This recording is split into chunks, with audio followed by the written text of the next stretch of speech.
cosa que junte agua limpia puede constituir criaderos de mosquitos. Digámosle no al dengue y desechemos el agua estancada. Tigre, municipio.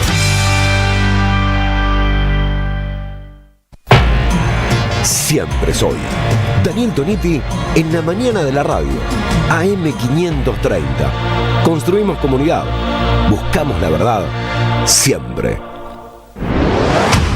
Escuchemos, seamos modestos. No estamos para dar clase. ¿Vos sos el que está limando a Kicillof? No, pero ¿por qué? ¿Quién puede decir eso? Vamos. Bueno, yo lo dejó entrever el otro día el Cuervo, digo, lo habla la gente alrededor de Kicillof. Ellos dicen, no estamos enojados con Cristina. Yo te pregunté, ¿lo militarías como candidato a presidente? Alguien que no puede decir entre Quintela y Cristina me obliga a reevaluar las cosas. ¿Vos crees eso de la tibieza, de que Mayra fue la que más lo dijo? ¿Qué dijo Mayra? Que no era tiempo de tibiezas, de tibios. Ah, no la vi. La compañera. No te hagas el boludo. Que no veas Twitter, vos, no significa que alguien te lo dice. Dale. Alguien pasa. Siento un dolor inmenso con compañeros y compañeras que jamás soñaron, ni siquiera soñaron todo lo que hizo Néstor y todo lo que hizo Cris. Se lo juro de todo corazón, no siento rabia, siento un dolor que no lo puedo expresar. En los 90 soñamos mucho menos cosas. Yo jamás me imaginé la condena a los responsables de los 30.000. Jamás.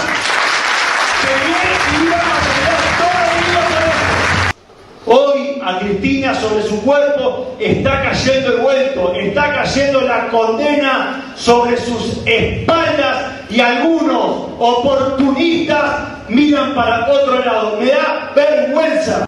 Estamos aquí en el conversatorio, 2 estrellas, falta 1 estrella. Estamos aquí con Alejandro Horowitz. Ale, querido, ¿cómo andás? Estamos. Estamos bien, te veo bien de cualquier manera. Digamos que es un lindo día. Muy bien, hoy tenemos mucho para hablar, lo tenemos aquí al compañero Diego Stulbach. Lindo el estudio, quiero agradecer mucho todo el esfuerzo que está haciendo la radio, no sé si se dieron cuenta, sí, que están los nuevos paneles, de a poquito vamos a ir creciendo. Aparte me contaron que hay grandes programas que hay grandes modificaciones escénicas. Exactamente, de a poquito vamos a tener un living, el día que podamos tener un invitado y demás. Dicho sea paso, pueden ir al canal de YouTube de Somos Radio, porque acabamos de prender la cámara con la coordinación de Emma Svinden. Bueno, los escucho, está planteado, vos sos un gran conocedor, historiador, ensayista sobre la historia del peronismo, ahora hay una discusión a cielo abierto, expuesta, en diferencias, ya no al interior del peronismo, sino al interior de probablemente la que sea la facción más importante o más representativa o la de mayor proyección electoral, que es el kirchnerismo, de figuras que uno a priori pensaba que no iban a confrontar ahora, como es la figura de Cristina y la figura de Axel.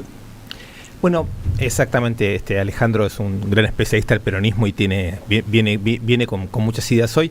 Yo quisiera por ahí entrarle a esta conversación desde un punto de vista, me incomoda un poco, pero me parece que vale un poco la pena, que es un poco generacional, porque muchos de los protagonistas que están dando vueltas hoy en la discusión son personas que tienen aproximadamente mi edad, 53 años, 52 años, desde el presidente de la Nación hasta el gobernador de la provincia de Buenos Aires, hasta muchos de quienes están protagonizando el asunto. Y me parece que de hecho vos compartiste militancias con ellos contemporáneos de algún modo. Digamos que cuando nosotros teníamos en las facultades sociales el MATE como espacio de izquierda independiente, se armaba TNT en económicas y un poco más tarde surgen estas agrupaciones en derecho y otras. NBI en derecho, ¿no? Claro, que no es la de mi generación. En mi generación existía una agrupación que se llamaba la CUT, que eran trabajadores para el otro derecho, que es una generación anterior a NBI. Pero quiero decir con esto que el kirchnerismo aparece en la vida militante de muchas de estas agrupaciones, no necesariamente en la trayectoria de TNT, que es una de las trayectorias, la trayectoria que está más ligada a 501. Exactamente, ellos en el año 99, en la elección de la Rúa, hicieron el 501, que fue una experiencia de irse a 501 kilómetros del centro de votación para no votar. Ese año nosotros en la agrupación estaba Recalde, estaba Axel, por caso, ¿no? Sí, exactamente. Nosotros hicimos otra campaña que tuvo menos éxito mediático, que decía: votá lo que puedas, construí lo que quieras, no hay nada que esperar. Y hicimos pintadas, paredones, calcomanías. ¿Qué queríamos decir nosotros? Que entre Duhalde y de la Rúa no había absolutamente nada que discutir políticamente, y sí había mucho que discutir políticamente en una acumulación social, universitaria, sindical, barrial, territorial, de derechos humanos. Era ahí donde la política estaba. A mí me da la impresión, cuando lo escuchamos a Guado, cuando lo escuchamos a Máximo, que el kirchnerismo vino a proponer una cierta reorganización de los términos. Es decir, la política vuelve a hacer eso que ocurre por arriba, con un capítulo muy especial en el Palacio, con un capítulo muy especial en el plano electoral y con un conjunto, digamos así, de reivindicaciones de las banderas que las militancias previas planteábamos, entre ellas el mundo de derechos humanos. Pero me llama mucho la atención la lectura que la generación más próxima a Cristina tiene de eso, porque, digamos, le atribuyen a Cristina enteramente una serie de logros que no se comprenderían nunca sin el conjunto de luchas de la generación anterior, que son las que construyeron el lenguaje, las demandas, pero sobre todo la fuerza para hacerlo. Hay que entender que las madres de Plaza de Mayo, ¿no?, la aparición de hijos después del 96, las agrupaciones universitarias, los movimientos piqueteros, la CTA, las organizaciones sindicales previas, todo un mundo de militancias que venía de la nada de la caída de la Unión Soviética del 90, 91, 92, o sea, que venía de la nada históricamente. Hizo una especie de recomposición que en toda América Latina o en América del Sur se dio con otros términos, el PT en Brasil, el Caracazo en Venezuela, es todo es un movimiento más regional. No está constituido por los dirigentes políticos del kirchnerismo. Los dirigentes políticos del kirchnerismo tuvieron la capacidad de tomar eso, de leer eso, de realizarlo parcialmente, y ahora se le atribuye a ellos todo el mérito. Pero me parece un poco problemático, Alejandro, yo sé que va a hablar un poco de esto, porque esas agendas, en vez de tomarlas de una manera dinámica, como aquello que de abajo hacia arriba va produciendo legitimidad, señalando los términos de un conflicto, profundizándolos, termina siendo algo así como teologizando los liderazgos, creyendo que es en los líderes en donde se concreta, se sintetiza, se representan todas esas luchas del pasado, y se constituye un modo de fidelidad de abajo hacia arriba, pero que no tiene inversa. Es decir, que no se reabre en términos de los conflictos que necesariamente hay que plantear de acá a futuro. Por ejemplo, las mismas luchas, derechos humanos, derechos sociales, derechos sindicales. ¿Qué liderazgos reabren este proceso? Porque yo sé que Alejandro tiene esto muy, muy pensado. Acá va. Podemos plantear como, tomando el problema que trae Diego, podemos mirar esto del siguiente modo. Podemos decir que la política, entre comillas, tradicional, bloquea la oferta. Es decir, si uno mira 1946, las elecciones del 46, ve, de un lado, el conjunto de las fuerzas tradicionales. La Unión Democrática. Claro, uno ve los conservadores, la Unión Cívica Radical, el Partido Socialista, el Partido Comunista. Del otro lado ve la emergencia que rompe el mix. Ve al 17 de octubre constituyendo un movimiento nuevo. El movimiento nuevo construye herramientas políticas nuevas, el Partido Laborista, básicamente, y esta herramienta es la que permite de abajo hacia arriba constituir una nueva dirección política nacional. Entonces, ahí vemos un fenómeno de bloqueo, Unión Democrática, un fenómeno de desbloqueo o ruptura del bloqueo, el peronismo emergiendo como el subsuelo de la patria que aparece. Pues bien, tengo una noticia, la patria siempre tiene subsuelos y ningún movimiento político surge de la cabeza de Minerva. Los movimientos políticos surgen de movimientos tectónicos de una sociedad que algunos dirigentes son capaces de leer y finalmente de encabezar. El planteo de Diego nos hace saber de nuevo cómo funciona esta cuestión y la habilidad de Duhalde, ¿cuál fue?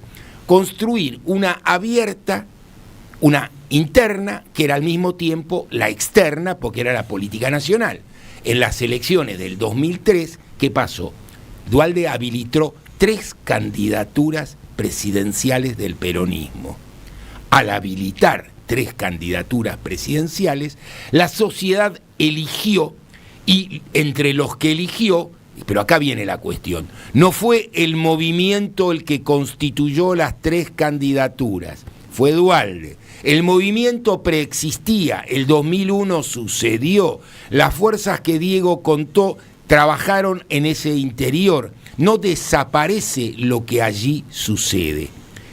Pero aquí viene la última cuestión. Duhalde permitió que el Palacio tomara esto y se lo apropiara, y los Kirchner hicieron una lectura inteligente de ese movimiento que tectónicamente ascendía. Pues bien, esa lectura inteligente produjo un conjunto de situaciones. Yo simplificadamente puedo decir, Perón hizo el peronismo, yo simplificadamente puedo decir, los Kirchner hicieron el kirchnerismo. Puedo siempre contar esto, puedo contar siempre el nombre de la cabeza de la resultante, olvidando el movimiento que los constituyó. Este es un momento en el que volvemos a ver un bloqueo de la política. Los que dirigieron las catástrofes están sentados en el timón de mando y vemos partidos que no son partidos, porque decir que la Unión Cívica Radical es un partido es un chiste. El presidente de la Unión Cívica Radical dirige una de las fracciones en la que está rota públicamente la Unión Cívica Radical. Ni siquiera la mayoritaria. Ni siquiera es la mayoritaria, dato que no es menor de ningún modo. ¿Esto qué nos hace saber? Que estamos en presencia de coaliciones de intendentes. Esto es, intendentes que buscan un candidato a gobernador más taquillero, un candidato a presidente más taquillero que les asegure la sobrevivencia. Sí, quizás volvería sobre un punto dentro de todas las cosas que estás planteando, Alejandro, que es, vamos a decirlo así, el momento en que el líder político sabe leer de una u otra manera, pero inteligentemente, lo que ocurre en el plano de las luchas sociales, de las rebeliones sociales, de las novedades sociales, interpretarlo. Sí. En ese momento, empieza una tensión que en ciertos momentos me parece que tiende a saturar, que es el momento en donde esa sociedad interpretada por los líderes tiene que defender a los líderes como tales. Es decir, que la subjetividad constituida por ese movimiento y encabezada por el líder se convierte en el horizonte último al cual tiene que restringirse todo el movimiento. Y si el movimiento, vamos a decirlo así, descubre nuevas vertientes, nuevas actitudes sociales, nuevos conflictos, nuevas situaciones, por ejemplo en el trabajo, etcétera, se arma una tensión. Esa tensión entre un líder que preserva la subjetividad del movimiento, gracias al cual fueron los buenos momentos, los mejores años, los grandes logros. Esto lo digo para Perón también. Lo pongo en términos musicales, los hits, no las nuevas canciones. Exactamente. Te escuché hoy Beatles y no Danger Force. Claro. Deténganse un segundo acá porque esta está la clave. Cuando en el 2015 Scioli es el candidato, lo que estamos viendo es básicamente el bloqueo. Lo que estamos viendo es básicamente que de abajo no se constituyen más que clics. Lo que estamos viendo es que lo que se lee es encuestas, no direcciones políticas. Sí, con el agregado también de que hay una militancia. Hay mucho de eso, Claro. Hay mucho de marketing político. El marketing político tiene más de marketing que de político. Sí, pero hay que decir que en esa elección del 15, la militancia política desolada, porque el candidato era Scioli, se puso a militar más allá de las propias estructuras políticas, creyendo que estaba defendiendo no a Scioli, sino una subjetividad previa lograda. Eso es el proceso que entra en descomposición, cuando eso nunca se revierte en términos de decir, bancamos a Scioli ahora, pero la próxima... Scioli, nos ahorra el debate, claro. Exactamente. Claro. Nos allana todo tipo de discusiones. Decir, la biografía de Scioli, ¿no? Después de Scioli no vino una candidatura que reparase esa situación. Pero sino que al contrario, que esa es la gran objeción, me parece, al kirchnerismo, que es Scioli, Alberto, Massa. Pero acá viene la cuestión. Objeción para mí que no está del todo profundizada por los dirigentes del kirchnerismo, ¿no? En mi opinión. Al contrario, casi que está obturada esa discusión. Y está subestimada. Ese es el bloqueo. Cuando aquellos que básicamente expresaban contracorrientes, no son los que ascienden, sino los que ascienden son aquellos que expresan las tensiones de la explosión interna. Fíjate, Massa era la otra cosa, era la renovación. Pues bien, ¿qué renovó Massa? ¿Y a quién jugó? Cuando nosotros vemos los límites entre Scioli y Macri, no cabe ninguna duda a de qué lado jugó Massa. Primera cuestión. Lo dijo públicamente. Por supuesto que lo dijo públicamente, digamos, no estamos contando nada que no sea absolutamente édito, sobredemostrado, no es Daniel Tonietti opina. No, además durante casi 2 años cogobernó la provincia de Buenos Aires con María Eugenia Vidal. Por ejemplo. Y después fue un aliado táctico del gobierno de Macri. Macri pudo llevar adelante su faena por el apoyo que tuvo en aquel momento. Basta recordar, Massa, ¿no? el viaje a Davos, por supuesto, de Macri con Massa. Davos es el lugar, es el territorio simbólico de los términos en que el mercado mundial plantea nuestro lugar. Donde Macri lo presenta a Massa como el líder de la oposición. Claro. En el libro de Diego Genú, muy buen libro, exacto, está muy bien narrado una cena a las velas. Exacto. A la luz de las velas, a la vera de un lago, ¿no? Macri lo bendice como el peronismo razonable, que se compromete a continuar el programa macrista. Ese es el punto. Claro. Lo que nosotros estamos viendo son los hilos de continuidad del taponamiento. Estos hilos de continuidad que hacen que la sociedad argentina, que tiene un debate pendiente y necesario, que le permita desbloquear la situación, cambiando la agenda, o el movimiento cambia la agenda, o la agenda tapa el potencial movimiento. Así es, y me parece que lo que queda pendiente es un poco lo que planteó Daniel, qué conciencia tiene la dirigencia política, en este caso del kirchnerismo, respecto a esta situación con las candidaturas, pero también me parece que habría que pensar esto, ¿en qué consiste la potencia de bloquear? Sí. De cualquier manera, las objeciones que ustedes planteaban, o la figura del bloqueo que vos planteás, puede valer para Massa, que fue un aliado de Macri, como contamos, el derrotero que tuvo Scioli, Alberto Fernández, pero nobleza obliga, no vale para Kicillof.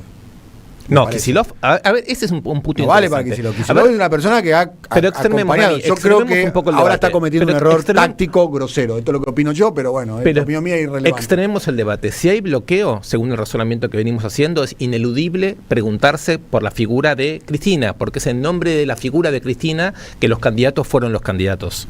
Sea Scioli, sea... Dame un segundo. Sí.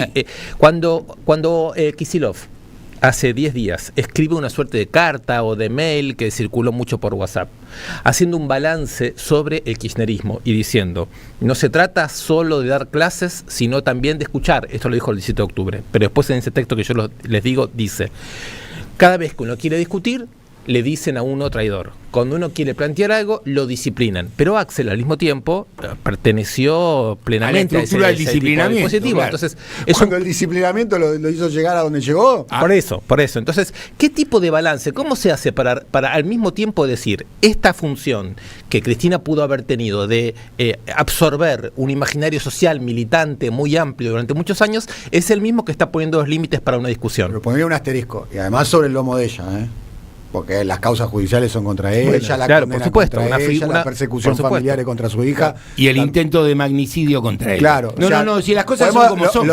Podemos hacer un montón de objeciones, por supuesto. Pero Cristina es una dirigente que no te dice, anda a pelear, yo te tengo el saco. Sino al revés.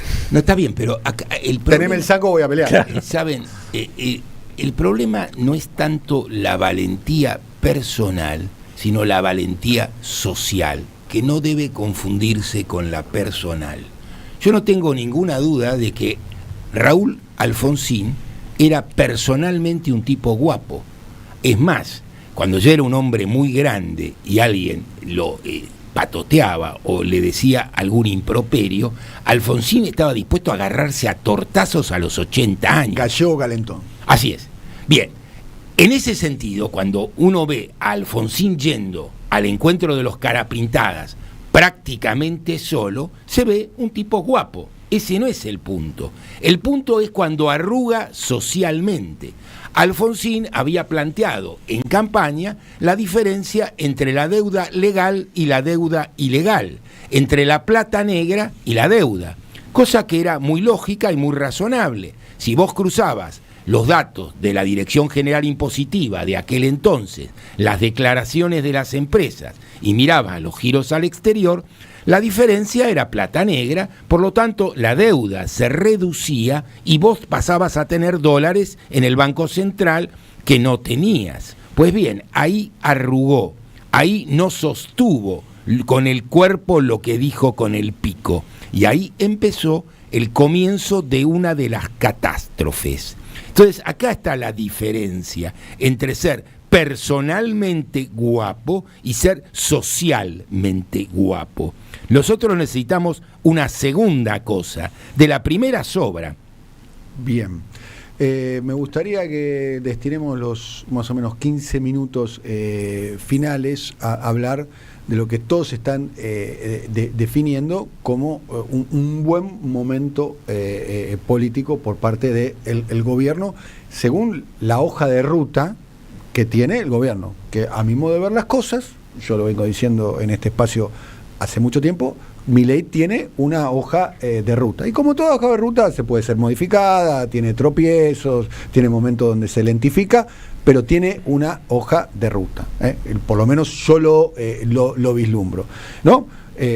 Todos los indicadores macroeconómicos, los financieros, subrayo, los financieros, vienen de un momento muy virtuoso, ¿no? La baja del riesgo país, la suba de los bonos. El blanqueo. El blanqueo fue un blanqueo que todavía no terminó, pero es un blanqueo que puede llegar a terminar cerca de los 20.000 millones de dólares. Estamos hablando de 3 puntos del PBI. Es un blanqueo el más de dinero vivo, de dinero cash, el más importante de la historia argentina, duplicando al de Macri, al de Macri, en dinero vivo, en bienes probablemente sea mucho menor. Después, en las encuestas se mantiene estable y políticamente un gobierno que toma permanentemente la iniciativa. Ayer se aprobó el dictamen en la Cámara de Diputados para la privatización de aerolíneas, se anunció que se va a vender las acciones de YPF en Metrogas, antes de fin de año se viene una andanada de proyectos legislativos para acompañar al gobierno, un gobierno que está en el, si fuera un boxeador, está en el centro del ring. De eso no hay duda. Pero miremos un poquito la lectura, no simplemente de los datos, sino el significado de esos datos. Es verdad, el riesgo país taladró los 1.000 puntos. ¿Y esto qué quiere decir? Quiere decir que la tasa de interés que tiene que pagar la Argentina es 3 veces superior a la tasa de interés de la Reserva Federal de los Estados Unidos. La tasa de interés de la Reserva Federal de los Estados Unidos es 4.75. La tasa de interés que hay que pagar con 1.000 puntos de diferencia supera los 14 puntos.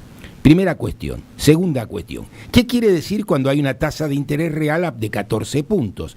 Quiere decir que ningún negocio que rinda menos de 14 puntos se va a hacer. Si vos tenés garantizado un negocio a 14 puntos, si yo tengo un negocio de 8 puntos, ¿por qué voy a arriesgar la plata en un proceso productivo si simplemente haciendo el recurso financiero gano casi el doble? Bien. Y quiero decirles que cuando yo dije 8%, no dije cualquier cosa. La tasa de interés que los CEOs de las grandes multinacionales tienen que alcanzar para sus casas matrices es 8 puntos. De modo que los negocios de las grandes empresas en esta tasa de interés no suceden. Es decir, estamos bailando en un barco y festejando una catástrofe mientras la catástrofe transcurre y los datos de la catástrofe... Vale decir que cuando asumió Milei estaba a 2.400 sí, puntos, pero conviene entender que la idea que esté a 2.400 puntos, claro, y la idea de que esté a 1.000 puntos no es una idea que resuelva. Paraguay tiene que pagar 160 puntos de diferencia. Claro. Es decir, 4.65 más 1 puntos tiene que pagar 6% de interés. Es decir, la exigencia de los CEOs del 8% en Paraguay funciona, en la Argentina no. Entonces, cuando nosotros miramos los indicadores de consumo, cuando nosotros miramos cómo se constituye el equilibrio fiscal, lo que nosotros estamos viendo es que este equilibrio fiscal supone que esta recesión continúa todo el tiempo. La idea de que un país puede vivir 2 años enteros en recesión, sin salida a la vista, es para los integrantes de ese país una catástrofe absoluta. Dicho de otro modo, lo que se festeja en la tapa de los diarios, los negocios que se hacen financieramente, son una buena cosa para los dueños de ese negocio, para todos los demás no. Yo tomo el mismo punto desde otro ángulo, porque si empiezo a hablar con categorías económicas me enredo, me caigo y no me levanto más. Pero quiero decir que en este contexto que estás planteando vos, Alejandro, de recesión brutal, digamos, ¿no? Y de yo lo plantearé así, ¿no? Como una especie de escisión absoluta entre un capitalismo que se dice a sí mismo que logra funcionar porque le mejoran sus indicadores, y creo que esto es importante porque le da una temporalidad política que no le habíamos sabido prever a este gobierno. Del otro lado hay... Muchos preveían una devaluación o el lobby devaluador por parte del dispositivo agroexportador. Recordemos, se puede hacer la memoria. Pasó. Se puede hacer la memoria de las conversaciones de las que yo participé en público y en privado. Sí. Milei no puede ganar. Si gana, no llega a gobernar 3 meses. Si gobierna 3 meses, no llega a los 6 meses. Entonces la máquina de proyección política se vuelve más humilde. Y no termina verificando. Exacto. Entonces, el pequeño detalle es, se dice y después no pasa. Bien, pero digamos, me gustaría pensar en esta decisión en donde por un lado se gana tiempo político de corto plazo, se va ganando tiempo político de corto plazo, por otro lado hay destrucción social. Entonces ahí uno se da cuenta que hay una doble vía de la política argentina que no está resuelta y que no dijo la última palabra a futuro. Pero lo cierto es que en esta tensión el gobierno va ganando tiempo político. No lo voy a pensar en términos económicos porque Alejandro lo acaba de hacer con una solvencia que yo no tendría, pero hay un detalle, muy detalle, que esta mañana lo resaltaba Diego Genú, y a mí me interesa mucho, lo hablo mucho con él también, que es un detalle muy menor, es un fragmento marginal de la situación, que es que ahora en noviembre se va a terminar de inaugurar una fundación que se llama Faros y que la dirige benemérito Agustín Laje. Una de tus...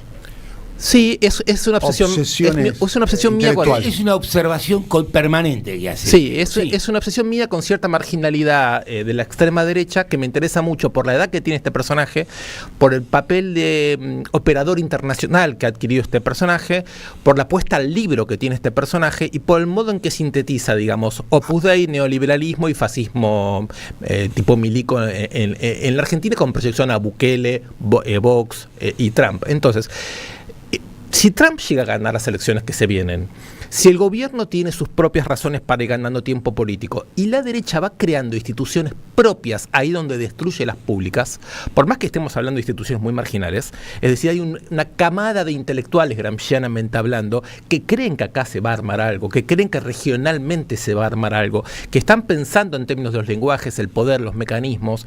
Esa idea del tiempo político también me parece que hay que tomarla en cuenta. Además, pensándose a largo plazo, la cuenta que le adjudican a Santiago Caputo plantea por caso, va en el sentido de lo que vos decís, Diego, que este ciclo político va a ser tan exitoso que plantean la vuelta a la Constitución de 1853. Volvieron a hablar de reforma de la Constitución. De reforma de la Constitución, digamos, que es como tocar un ladrillo del Shenga. Intocable. Imagínate del otro lado si alguien plantea... Sí, intocable más para un presidente que tuvo el 30% de los votos. Después es cierto que el balotaje lo aumentó, que no tiene representación institucional y que tiene después... Mientras gana tiempo político, no logra sortear el problema de la fragilidad. Es más, creo que gana el tiempo político porque se mueve bien en la fragilidad, no porque construye una fuerza. Acá viene. Cuando se trata de construir una fuerza, Milei replica la crisis, no la fuerza. Cuando miramos cómo Milei intenta construir un partido, vemos que Milei hace exactamente lo mismo que hicieron todos los otros todo el tiempo.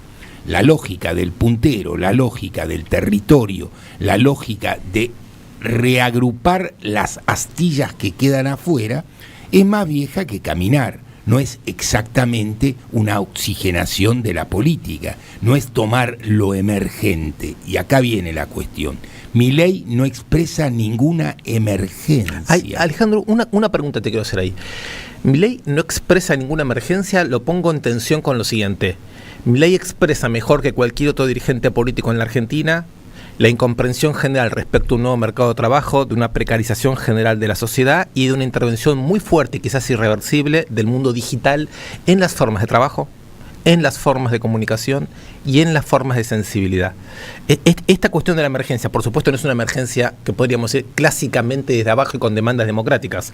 Tiene una declinación fascistoide. Sí. El fascismo tiene una emergencia desde abajo con demandas nada democráticas.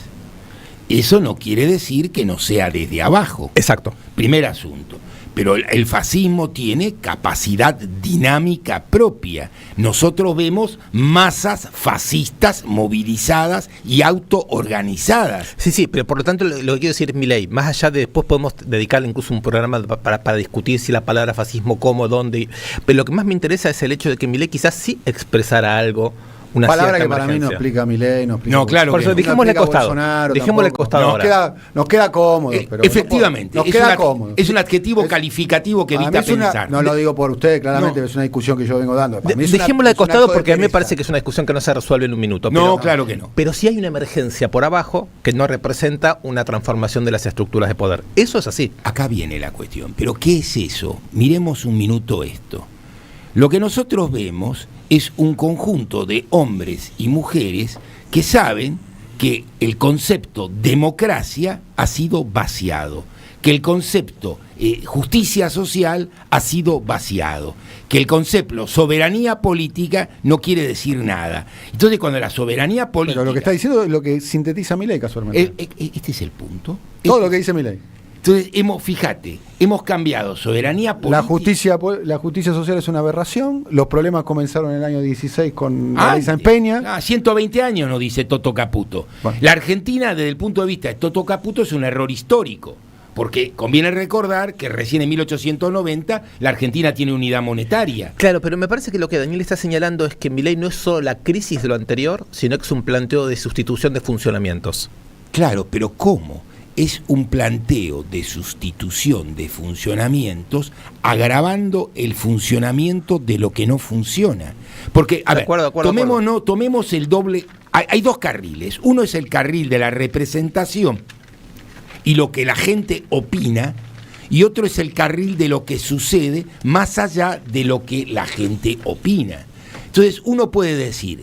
Es verdad que lo que la gente opina tiene un nivel de contradicción muy importante con lo que sucede. Ahora, la pregunta es esta. ¿Ese nivel de contradicción es sostenible en el tiempo?